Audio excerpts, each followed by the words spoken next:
The cold wind moved across the empty land like a warning. It wasn't the kind of wind that came and went. It stayed scraping along the dry fence posts and stirring up the dirt until it bit at your eyes. Levi Carson stood on his porch, arms crossed, boots planted wide. The wood beneath his feet groaned just a little. He stared out at the land he'd inherited and failed to save. It used to be filled with grazing cattle and the sounds of hammers, laughter, and dogs barking. Now it was quiet, just wind and dust. The barn's roof had given up last spring, and the back gate never stayed shut.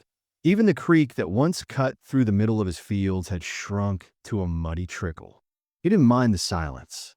Not anymore. It fit the way his chest felt, hollow and tired. Levi hadn't spoken more than a few words in days. There was no one around to talk to, and even if there were, what could he say? He tried. God knew he'd try to hold on. After Ma died and his younger brother took off for work in the mines, Levi stayed. He kept the place running with a limp and a crooked spine from a bad fall off a horse 6 years ago. Back then, he thought grit would carry him through. But grit didn't pay feed bills, and it sure didn't fix broken tools. The loneliness was sharp at first. Then it became something duller, something he got used to. He still cooked meals out of habit, sat at the table with 2 chairs even though he hadn't had a visitor in months. He still said good night to the old photo of his father above the hearth. Somewhere deep down, he still believed someone might come walking up the road one day. Someone who needed this place as much as he did. That day started like any other. A gray sky stretched over the flat horizon, and Levi had just stepped off the porch to mend a wire on the north fence. He noticed the movement before he heard anything. Something shifted in the tall weeds near the edge of the property. Too quick for a deer, too slow for a rabbit.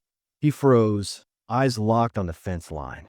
Then he saw her, thin frame crouched low, wearing a threadbare coat that looked 2 sizes too big.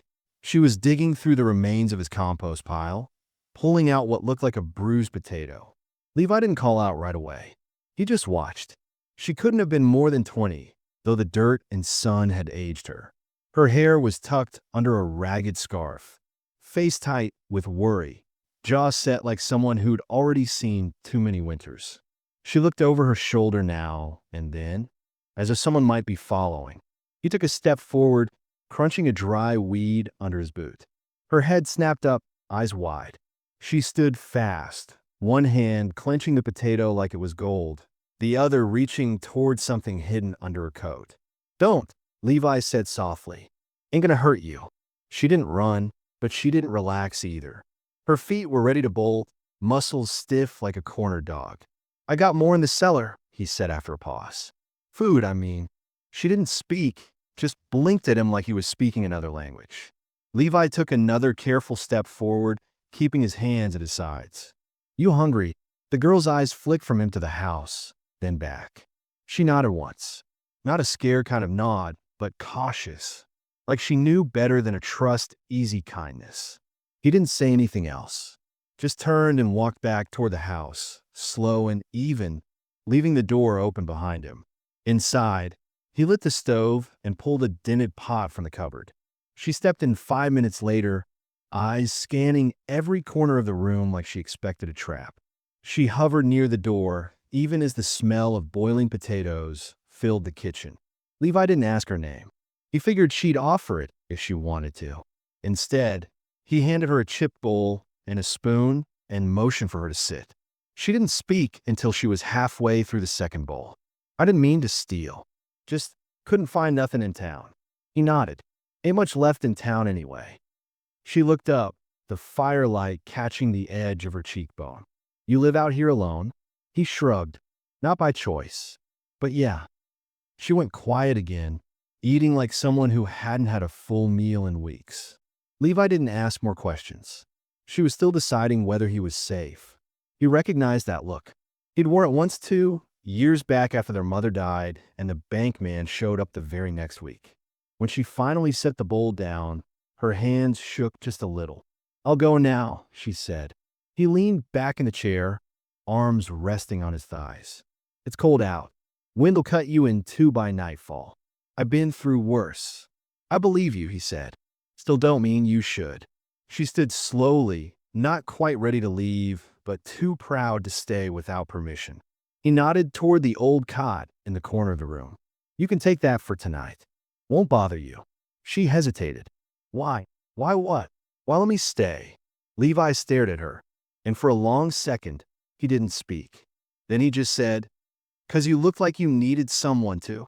Her eyes softened, just a little, but she still didn't smile.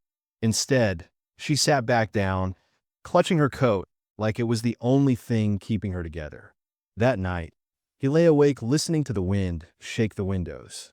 He wondered what her story was, where she came from, what pushed her to the edge of his fence in the middle of nowhere. He didn't ask. Not yet. There was something sacred about silence when it wasn't used to hurt. She didn't cry. He figured that meant she'd run out of tears a long time ago. In the morning, he found her sitting on the porch steps with his dog, Hank, curled up next to her like they'd been friends forever. She had her back to him, staring out at the field. The sky had cleared some, letting a bit of sun through the low clouds. He poured 2 mugs of coffee, handed her one without a word. "Name's June," she said after a long while, not looking at him. "Levi." She nodded. "Ain't much for small talk." "Nope." But neither of them moved. He didn't know it then, but something had shifted the moment he saw her behind that fence. She wasn't just some hungry stranger. There was a heaviness in her he recognized, something bruised, something tired of running. And maybe, just maybe, she saw the same in him. The sun had barely lifted above the hills when Levi took June down to the lower pasture to show her the lay of the land. She walked a few paces behind him, head low, hands stuffed into the pockets of her coat. He didn't press her to talk. She wasn't ready yet. He could tell by the way her shoulders stayed stiff even when she tried to relax.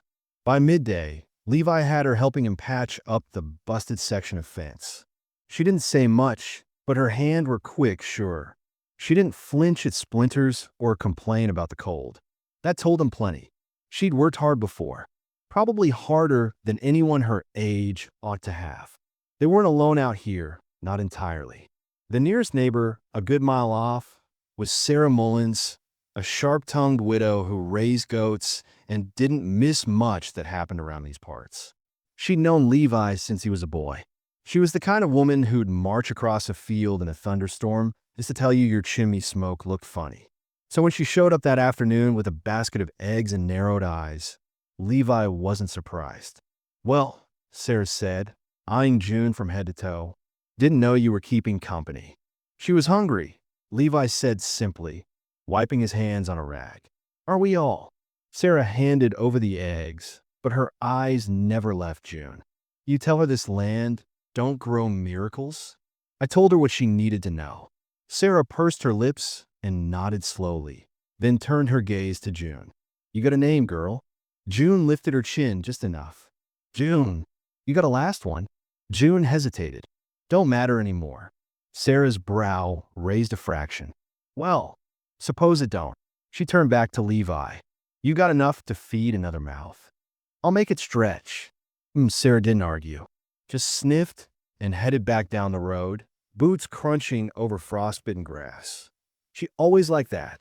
June asked once Sarah was out of earshot. "Only when she's being nice," Levi said with a small smirk. June cracked a smile then, just a ghost of one, but it was the first he'd seen. That evening, she helped cook, slicing carrots with steady hands. She didn't ask about the extra place setting Levi laid out, one more than usual, across from the empty chair he always kept. After supper, she sat by the stove, eyes half closed, while Levi cleaned the dishes. The next day brought another visitor, this one less welcome. Caleb Boone, Levi's cousin on his mother's side, rode up with his usual swagger, chewing a splinter of wood between his teeth and acting like he owned the sky. "Levi," he called, tying off his horse and stomping up the porch. "Heard you got yourself a stray." Levi didn't answer right away. Caleb was always talking. He filled the air just to hear himself echo. June stood at the edge of the porch, half shadowed by the doorframe. Caleb whistled low. "Well now, That's a pretty thing to stumble across out here. Levi's jaw tensed. She's not yours to stumble on. Caleb grinned. Easy, cousin. Just saying hello. He turned to June and gave a little nod. Caleb Boone. Levi and I used to raise hell together till he decided to go full ghost out here. June didn't answer. Just looked at him like she'd already figured him out. I was passing through, Caleb said, turning back to Levi, but I figured I'd stop in and see if you were still breathing. Thought maybe the land finally swallowed you whole. Not yet. Caleb stepped closer, voice dropping a little. You still got papers on this place? I heard tell the bank might come sniffing again. It's my land, Levi said flatly. Sure, Caleb said, backing off with a wink. For now. After he left, June looked at Levi. You trust him? Levi gave a short laugh. I don't even trust his horse. June nodded. He knew something. He came sniffing for more. Levi didn't say anything, but she was right. Caleb never visited without wanting something. Later that week, June helped Levi load wood into the barn. She moved quieter now, less like she was about to bolt. She asked more questions too, about the land, the animals, how long Levi had been here. But she still didn't talk much about herself. Until one night, when the wind howled so hard it rattled the shutters, and Levi offered her the cot by the stove instead of the back room. She sat on the edge of the mattress, arms folded tight. You ever lose someone? Levi looked at her from the chair. Yeah, my ma, then my pa, and my brother when he left and never came back. She nodded. Then maybe you'd understand if I said, I don't got nobody either. He waited. My sister was 12. They said she ran off with a boy, but she never would have. I went looking. All I found was a ribbon near the riverbank. Levi's stomach tightened. I told the sheriff. He said girls like her always find trouble. Girls like her. Levi asked. Poor. Loud. From the wrong part of town. He didn't say anything for a long while. Just nodded. I ran after that. Figured no one cared enough to keep me from disappearing too. And that, Levi thought, was the truth behind her silence. Not fear, not shame, just the raw fact that she knew how easily people vanished when no one was watching. You're not invisible here, he said. I still don't know why you let me stay. He looked at her. Because I was disappearing too. By the next morning, a quiet rhythm had formed between them. They fed the chickens. Repaired what could be repaired. Ate in silence when there wasn't much to say and talked when it felt right. But the peace didn't last long. Caleb returned 2 days later, this time with papers. Heard from the boys in town, the land registry's looking thin, he said, tossing an envelope on Levi's table. You fall behind again, they'll take what's left. Levi didn't pick up the papers. I'm working it out. Sure, Caleb said. Or you could sell it to me. No. Caleb leaned forward. Don't be stupid. You're broke, and now you're feeding strays. That girl? She'll run off soon as she finds something better. Levi stood. Get out. You think she's not hiding something? Caleb hissed. You think she just happened to show up here? Girls like her, they always come with a story that ends in fire. After he left, June found Levi standing at the edge of the porch, fists clenched. He's trying to push you off your land, she said. Levi nodded. And he thinks you're my weakness. June looked out across the field, face unreadable. What if he's right? He's not. But even as he said it, Levi knew there were things June hadn't told him. Maybe things she never would. And yet, he also knew she hadn't come looking to hurt anyone. She was trying to survive. Same as him. Whatever she was running from, it hadn't caught up to her yet. But it was close. And maybe, just maybe, it was heading straight for both of them. Levi felt the change in the air before anything was said. June had been quieter over the last few days. Not her usual guarded silence, but a kind of pulling inward like something was pressing against her chest, and she didn't know how to get it out. She still worked hard, still kept to her rhythm, but her eyes kept drifting toward the road. She was waiting for something or someone. Then came the tracks. Levi spotted them at the edge of the north fence on his early morning walk. 2 sets, one set of boots, one heavier with a stagger in the left heel. Someone had been there, close enough to see the house.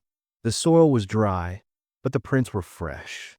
He crouched down, fingertips brushing the rim of the deeper indent. Whoever was had stopped here a while, watching. He told June over supper, kept his tone light, but her hand paused halfway to her mouth. Her face went pale, just for a second. Then she said, "Maybe it was a hunter." "Maybe," Levi said, but they both knew it wasn't. No hunter walked this far out to scout a dead pasture. That night, Levi brought his old rifle out of the chest under the bed and cleaned it slowly, methodically. June sat nearby, wrapping leftover bread in cloth, her eyes glancing to the weapon every so often. "You ever shot one of those?" she asked. "A long time ago." "Would you, if I had to?" She nodded. "You might have to." By the end of the week, the unease had settled deep into the bones of the ranch. Even Hank, Levi's dog, had taken to growling low at night, staring toward the woods that crept near the property line. The wind had gone still, unnatural still, like the land was holding its breath. June didn't say much, but Levi could see the storm building in her. Something she hadn't said yet. Something that was scratching its way up from inside her. It broke late one evening. Levi had gone to check the chicken coop and returned to find June standing by the hearth, her face tight, her hand shaking. A letter lay open on the table. He looked at it, then at her. "Where'd that come from?" "Sarah," June said quietly. "Said a man came through town. Asked about me. Left this." Levi picked up the paper. The handwriting was neat, formal. "June, you know what you took. You know I'll find you. Come back, and maybe I'll forget what you did." There was no name, just the note and a blotch of ink at the bottom where the pen had paused too long. Levi's jaw clenched. "Who is he?" June looked down. "His name's Doyle. I used to work in his house. After my sister went missing, I took a job cleaning. I was trying to stay invisible, keep my head down, but I found something. A locket. My sister's. Hidden in his drawer." Levi felt the breath go out of him. "I took it," she said. "Ran. He knows I know. If I go back, I'll disappear too." Levi stared at the fire, thinking. Merritt Doyle. That was a name he hadn't heard in years, but he knew it. Doyle was a railroad contractor, came through this area once or twice. Quiet, rich, always traveling with men who looked like they'd just come from a battlefield. "He's not going to stop," Levi said. "I know." He stood. "Then we make it so he can't come close." But it wasn't that simple. 2 days later, Caleb came riding up again, only this time with a different smile. A knowing one. "You've got trouble coming," Caleb said without even dismounting. "Man in town says he's looking for a runaway thief. Says she took something important. Says you're hiding her." Levi didn't answer. Caleb leaned forward in his saddle. "I like you, cousin. So here's what I'm going to do. You give her up. Tell me where she is, I'll pass it on. Quiet like. You stay out of it, and maybe this land stays yours." June stood in the doorway behind Levi, fists clenched at her sides. "She didn't steal anything," Levi said. "That's not what Doyle thinks. And he's got lawmen in his pocket. I don't care what Doyle thinks." Caleb tilted his head. "You do realize they'll burn this place down to get her, right? She's not worth that." Levi didn't blink. "She is to me." Caleb's smile dropped. "Well then," he muttered, turning his horse. "You'll get what's coming." When he was gone, June stepped outside, staring after the trail of dust he'd left. "You shouldn't do this for me," she said. "You don't even know everything." "I know enough," Levi said. "You didn't kill your sister. But I bet Money Doyle did."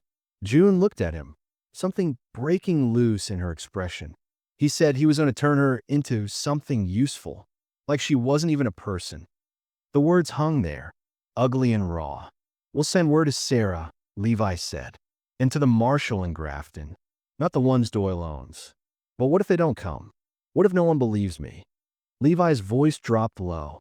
"Then we make damn sure you're not standing here when Doyle arrives." The next 2 days passed in a blur. Levi taught June how to shoot, how to move low through the trees, with a back trail ran out toward the old mining roads. He dug up a tin box from beneath the floorboards.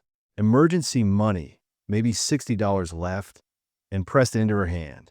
"If it gets bad," he said, You run. Head for Three Forks.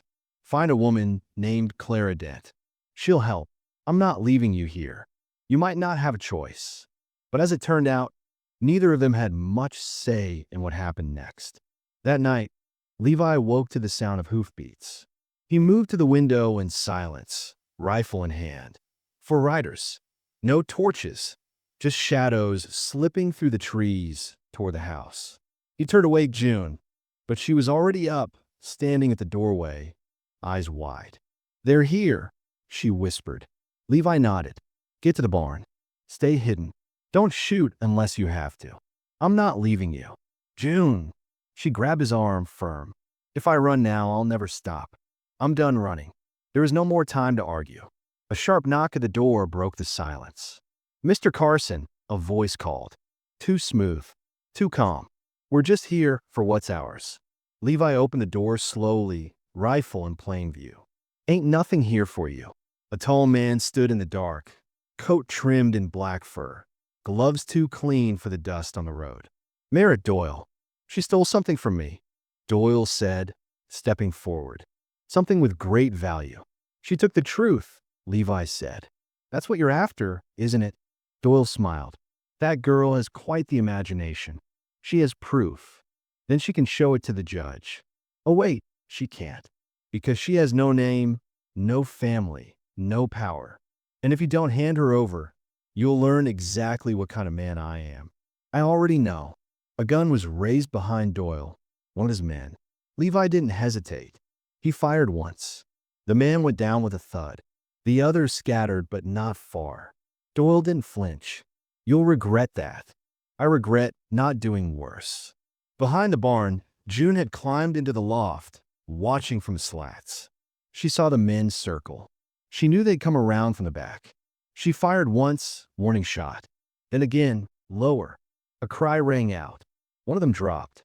Doyle's voice came louder now, strained. "You want blood, Levi? That's what you're choosing." "No," Levi said. "I'm choosing truth."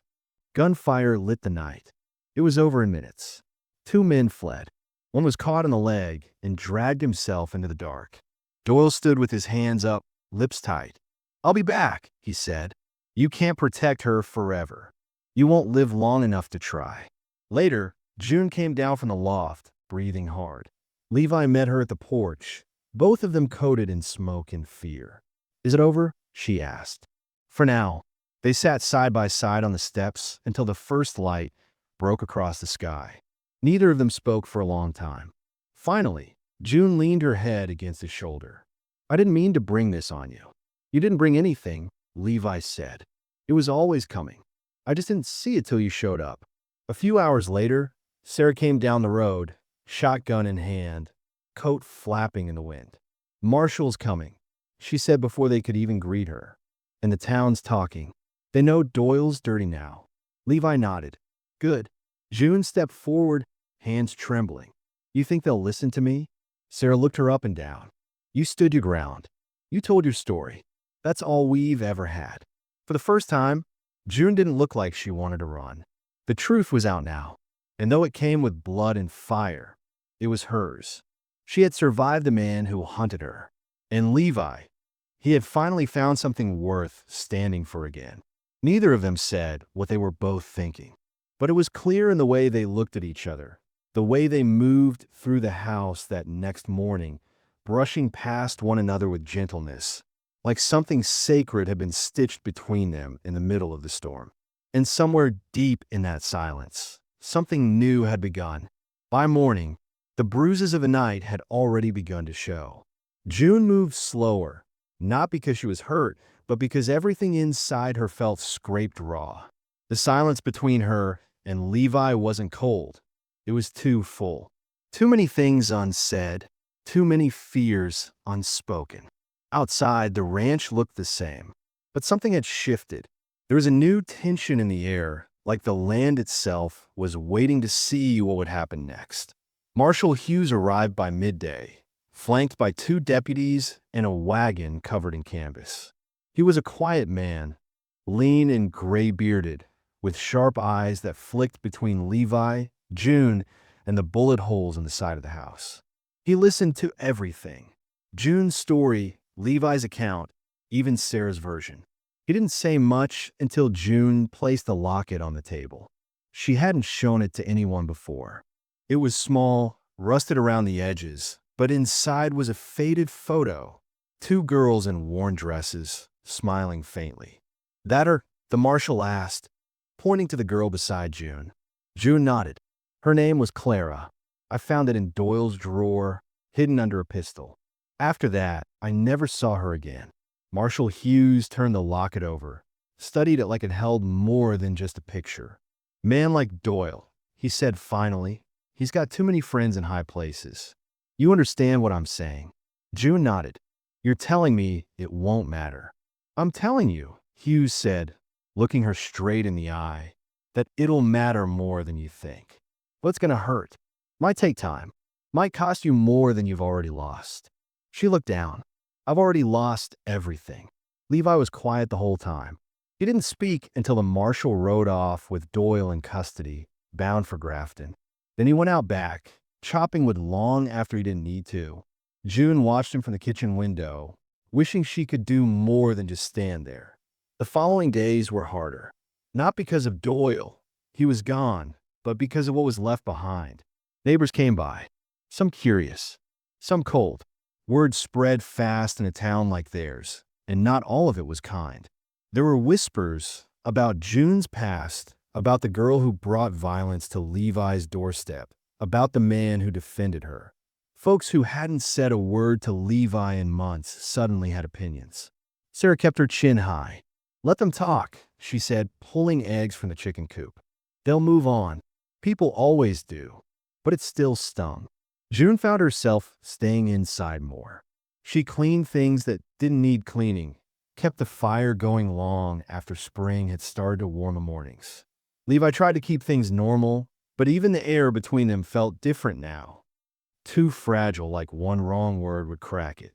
One night, after supper, Levi sat by the fire, sharpening an old knife. June sat across from him, sewing a tear in his sleeve. They didn't speak until she said, softly, "You think they're right? That I ruined this place?" He looked up, brow furrowed. "No. You sure?" He set the knife down. "June, if anything, you gave me a reason to care again." She tried to smile, but her hands trembled. "I don't know what to do now. I never planned past running. You don't have to know everything yet. But what if I don't belong here?" "You do." The words came out firm, but June looked away. "I thought when Doyle was gone, it would get easier. But it's worse. Now I don't know what to be." Levi stood and came over, kneeling beside her. "Be here, with me. That's enough." But even as he said it, he knew it wasn't just the town they had to face. A week later, a letter arrived from Grafton. It was from the marshal. Doyle posted bail. Disappeared that night. "He's gone. Be careful. We'll keep looking, but he has reach." Levi read it 3 times before showing it to June. Her face drained of color. "He'll come back. I know, and next time he won't miss. Neither will I." But it wasn't just about violence anymore. The threat had changed shape. It wasn't just a man, it was what he'd taken, and what he might still take. That night, June sat on the porch steps alone. The stars were out, cold and sharp above her. Levi came out, handed her a blanket, then sat beside her without a word. She leaned into him. "I've been thinking," she said. "If I stay here, you'll always be in danger. They'll always come looking. I'm not afraid of them. You should be. You already lost your land once. You got it back, but just barely. What if they come for it again?" "They won't. But what if they do?" Levi looked at her. "Then they'll have to fight harder this time. I don't want you to have to fight at all." He took a long breath. "I've been alone for a long time. Not just without people, but without a reason. You gave me one." She turned to him, eyes wet. "But at what cost?" He didn't answer, just wrapped the blanket tighter around her shoulders and pulled her close. In the following weeks, the ranch grew quiet again. Doyle hadn't returned yet, but his shadow lingered. June kept her guard up. She started learning more about the land, the horses, the ledgers Levi kept. She worked the ranch like it was hers, though she never said it out loud. But things had changed between them, and they both knew it. One morning, Levi rode out to the creek to clear the irrigation line. June stayed behind to mend a fence post. When he came back, he found her standing in the field, staring at a burned patch of grass. Small, fresh. Someone had been there. Watching again. June didn't speak when he rode up. He dismounted. "What is it?" She pointed to the edge of the field. "A matchbook. Still warm." Levi picked it up. The logo was from Saloon in Grafton. "He's getting close again," she said. "Then we don't wait." That night, they packed. Not to run, but to be ready. Levi showed June how to saddle the horses fast, how to ride without tracks, how to loop the trail backward so no one could follow. But the deeper fear wasn't about Doyle showing up. It was what it meant if he didn't. What if he was waiting? What if he was planning something bigger? The tension wore on them. They argued one night. Not about anything real, just the weight pressing too hard on both of them. Levi snapped about a broken lantern. June raised her voice about the chores. But underneath it, they were scared. Neither wanted to lose what they'd built, but both were starting to feel like it was slipping from their hands. "I can't keep living like someone's about to come through the door," June said finally, voice cracking. "And I can't promise they won't," Levi said. Silence fell between them again. "But," he added softer, "I can promise I'll be beside you when they do." June's chest rose slowly. "That's all I want." "Then that's what you've got." In the days that followed, the stakes became clearer. Levi met with the land assessor again. The bank had heard rumors about danger, about people asking questions, and they didn't like risk. If anything happens to that land, the assessor warned, they'll call on the loan. Levi told June later that night. "I told you," she said. "I told you I'd bring this down on you. You didn't bring anything. Doyle did, but I lit the fuse." He walked over to her, took her hand. "Then we'll put the fire out. Together." They leaned on Sarah more after that. She helped work the fields, ran messages into town, stood tall beside them when folks started looking sideways. Sarah wasn't afraid of talk, and she made it clear that anyone who came for June would have to go through her first. And slowly, bit by bit, June began to believe that maybe she did have people, that maybe she wasn't alone anymore. But the fear never fully left. Not with Doyle still free. Not with the bank's warnings. Not with the ranch under watch. The real danger wasn't just one man.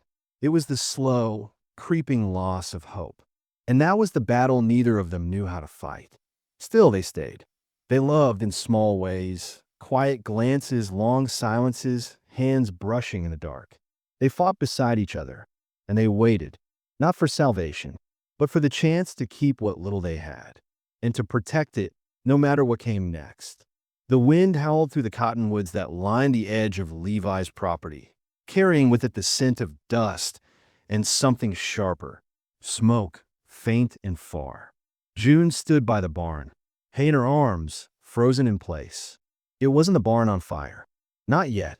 But something in her chest told her this day had come. By the time Levi emerged from the far pasture on horseback, she was already moving toward him. "It's Doyle," she said before he could speak. He nodded grimly. Sarah saw him ride into town early this morning. She said he wasn't alone. That night, Levi didn't sleep. Neither did June. They sat in the kitchen with the lamps turned low, both of them watching the door, the windows, the darkness pressing in. June held the shotgun Levi had given her. It felt heavy in her arms, but not nearly as heavy as what she knew was coming. At dawn, the attack came, not with bullets, but with men. 5 of them. Doyle at the front, dressed in a fine black coat like he thought he was somebody noble. He didn't shout or make a scene. He just walked up the path with the kind of confidence that comes from knowing you're backed by money and dirt. Levi met him at the fence. "Turn around," he said. Doyle just smiled. "I came for what's mine. There's nothing here that belongs to you. That girl does." He glanced toward the house, like he could see through the walls. "She stole from me, and you helped her." Levi's jaw tightened. "She owes you nothing." Doyle's voice stayed calm, but his eyes glittered with something dark. "She took something that mattered, and I don't forget." June stepped outside then, holding the shotgun low but ready. Her voice didn't shake. The only thing I took from you was your power, and you're never getting it back. Doyle laughed. You think this is power?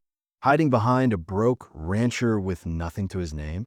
You think this land gives you safety? No, she said, but it gave me a life. A real one. Doyle's smile faded. Then I'll just have to burn it down. He raised a hand. One of the men struck a match and tossed it toward the barn. The fire caught fast. Levi drew first. His rifle cracked once, and a man with the match hit the ground. Chaos broke out. Guns fired, horses reared, and smoke poured into the sky. Sarah came from the field, armed and shouting. She aimed clean and steady. Another man fell. The rest scattered, except Doyle. He ducked behind the well and returned fire, shouting obscenities that blurred into gunpowder and fury. Levi shouted for June to get back inside, but she didn't. She moved low, quick, using the wagon for cover. Her breath came in hard bursts, but she wasn't afraid. Not anymore. Not of him. A bullet grazed the fence post near her head. She kept moving. She could see Levi bleeding now, from his shoulder, but still on his feet. Sarah was reloading. The barn crackled and roared behind them. And Doyle, he was circling, trying to flank. June caught him at the edge of the house. He was 5 feet away, gun drawn. You should have stayed, broken, he snarled. She lifted the shotgun. You should have stayed gone. They fire at the same time. Her blast hit his side. He stumbled, dropped his gun, fell to his knees. His shot had gone wide, into the dirt. He looked up at her, hate burning even as the blood soaked through his shirt. You think this changes anything? He hissed. You think anyone's going to believe a whore with dirt under her nails? I don't need them to believe me, she said. I just need you gone. He collapsed then, face twisting in pain, breath rattling. Levi ran to her, clutching his arm. You okay? She nodded, hands shaking now that it was over. I've been worse. The fire took the barn. They couldn't save it, but the house stood, and the land, scarred and smoky, still held. They buried the 2 men out back. The other 2 had fled. Doyle was handed to the marshal again, this time too broken to run, too exposed to buy his way out. The news spread like wildfire. For the first time, the town didn't look away. Too many people had heard the gunfire. Too many had seen the flames. They came in 1s and 2s, not with casseroles, but with quiet nods and apologies they didn't say out loud. The sheriff made it official. You won't be bothered again. Doyle won't be getting out this time. June didn't believe it. Not fully, but she let herself breathe a little easier. Sarah took over the ledgers while Levi recovered. June worked the land harder than ever. There was no time to mourn the barn or count what was lost. Not yet. But one morning, as the sun rose over the hills, Levi found her standing by the burned rubble, arms crossed. You miss it? He asked. She shook her head. No, I thought if we made it through, I'd feel free. And you don't. She swallowed hard. I still feel like I'm waiting for the next fire. He stood beside her. That might never go away, but we can learn to live anyway. She looked at him. You sure? He smiled, crooked and tired. I'm not sure of much, but I know I want to try. For the first time since she'd climbed through his fence, June let herself cry. Not from fear, not from guilt, but from the weight finally lifting just enough to let her feel it all. Later that week, she sat Sarah down. I need to tell you something. Sarah raised an eyebrow. If it's about almost dying, I was there. No, June said, voice tight. It's about before. The girl in the locket, Clara, she was my sister. Sarah went still. I figured you were close. But sisters, I never said it because I couldn't live with the shame. I let her stay behind. I thought I was saving us. But she didn't make it. I ran, and she didn't. Sarah didn't speak for a long moment. Then she said, You didn't let her die. Doyle did. Don't ever forget that. June nodded, but tears ran down her face anyway. I just keep thinking, what if I'd stayed? Then you wouldn't be here, and neither would Levi, and none of this would have changed. June stared at the land outside. I want to plant something new, something that lasts. Then let's do it. They cleared the rubble that spring. Levi built a new barn, smaller, sturdier. The neighbors helped. It wasn't charity. It was respect. And the ranch started to feel like a home again. One night, sitting under the stars, Levi took June's hand and said, "You know, I never asked. But I meant it." "Asked what?" "When I found you that day, I said, 'Will you stay?'" She smiled. "And I did." He squeezed her hand. "You still want to?" She didn't answer right away, just leaned into him, resting her head on his shoulder. "I do." Not because she owed him, not because she was running, but because for the first time in her life, she had chosen something and someone worth staying for. By the time summer faded into fall, the ranch looked different, not bigger, not richer, but more lived in. The fences had been mended. The new barn stood where the old one burned down, and the fields carried the color of quiet work. There were still scorch marks in places, reminders of how close everything had come to ending. But they didn't erase what had been built. June spent more time out in the fields than in the house. She liked the dirt on her hands now, the ache in her back after planting. She found something sacred in it, something honest. Every seed she dropped in the earth felt like a piece of herself being given back, like she was finally putting down roots instead of just running from ghosts. Levi healed slower than he liked. His shoulders stiffened up in the mornings, and sometimes he couldn't lift his right arm past his chest. But he never complained. Sarah teased him, and he took it with a grin. But when he thought no one was looking, June saw the strain on his face. He didn't hide pain well, but he did carry it quietly. They didn't talk much about the night of the fire. Some things didn't need words. But every so often, June would catch Levi looking at her when he thought she wasn't watching, like he was still surprised she was there, still grateful. In the evenings, June sat with Sarah on the porch, watching the light slip away behind the hills. "You ever think you'd end up here?" Sarah asked one night, her voice soft. June shook her head. "I used to think I wasn't meant to end up anywhere." Sarah looked at her with something like pride. "Well, you did, and you belong here more than most." June wanted to believe that. Some days she almost did. There were still whispers in town, people who looked at her and saw only what she'd run from. But others, the ones who mattered, saw what she'd built.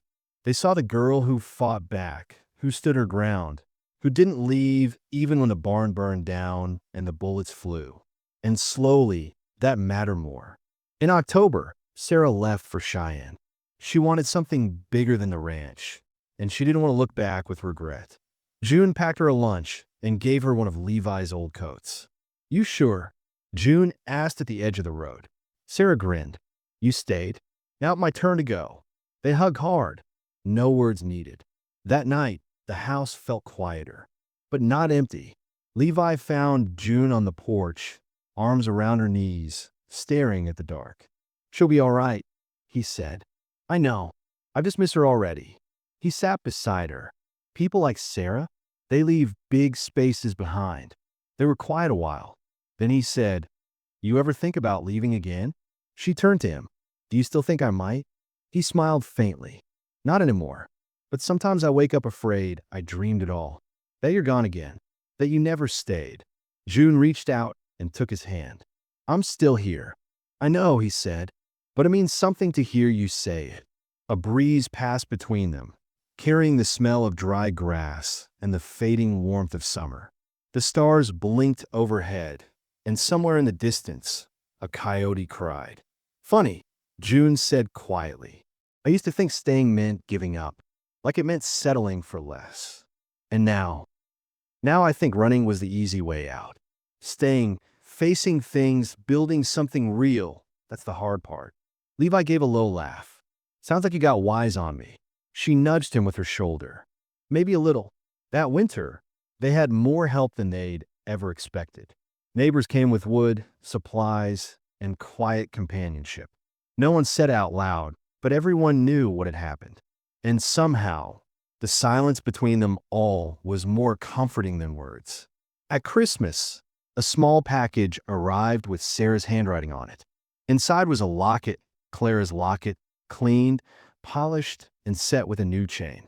June held it like it might break, tears spilling before she could stop them. There was a note tucked inside. You didn't fail her. You honored her. You survived. S. June wore the locket every day after that. Not as penance, but as remembrance. Clara would never walk the land June had found, never plant seeds or build something with her own hands. But through June, she got to live on, quietly, fiercely, with grace. Years later, people would still talk about the girl who showed up hungry behind a fence and stayed. They'd forget parts, twist others, make it sound simpler than it was. But June never needed the story to be clean. She only needed the truth, that she had once been lost and now she was home. And some nights, when the wind was just right, she swore she could hear Clara's voice in it, laughing, whispering, running free. She'd whisper back, "I'm still here." And she was